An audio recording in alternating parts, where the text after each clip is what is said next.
Good morning, and let's get into our first story. No surprise to me, really, but there is a report on GB News about a deadly threat towards right wingers, like right wing politicians, and they reckon there's a huge rise from far left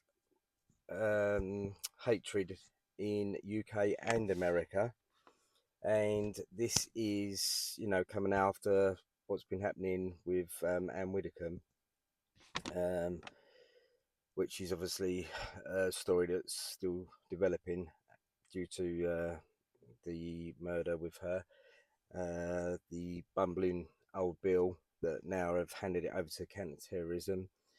So, to be honest with you, it is getting worse now. It's far left extremists now that are causing these sort of attacks on right wing, not just politicians really, but activists, anyone like that.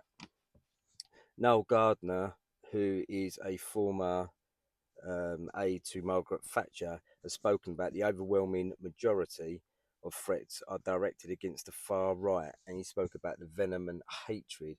And when you see a lot of this, when you see, me myself and all that, I am right wing. I'm not extreme or anything like that. I don't have a vile hatred and venom to me about people on the left. I don't like some of them and I don't like what they talk about and all that. But when you see the vileness from the left, you can see why these attacks are being raised like this. So this is something that needs to be clamped down on. Will it? Probably not. It will just probably get worse. But we will see. Our second story is about our friendly male illegal migrants. There's an immigration centre in Scotland. It's been and there's been some male attendees, shall we say?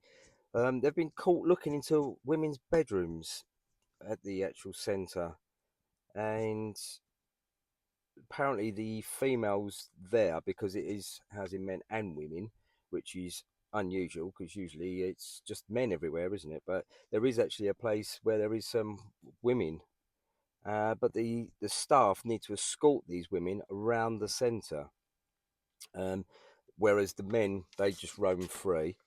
There was a report with this centre that found that 43% of the women there feel unsafe when they go outside. So in the grounds there, they feel unsafe if they're not being escorted around, which does show you something about these men that we all know. Um, yeah, they were caught trying to peer into rooms, and they also was asking why can't they mix with the women. It was found that there was one man that posed a risk to harming women, and also there was another with impending prosecutions for sexual offences. So, not much more we can say on that, is there? Really? I mean, that just encapsulates just in that centre there what we know was going on across the whole country and what these men are about. Shocking.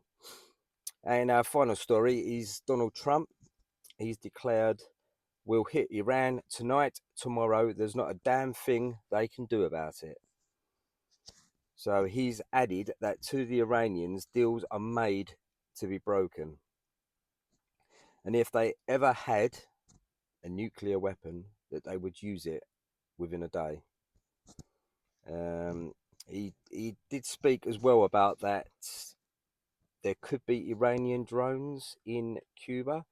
Did say that they will deal with that if there is, but we will see.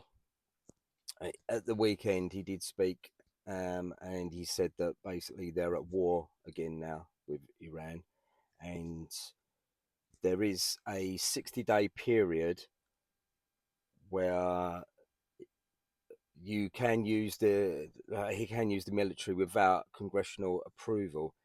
So basically, Donald, you've got 60 days to sort this out, and for me personally, 60 days get this done this time. Get it done. Dramatic change in that country. Get it back to what they used to sort of know in that country back in the 70s before that scum took over, basically. Anyway, have a great day. Say it straight.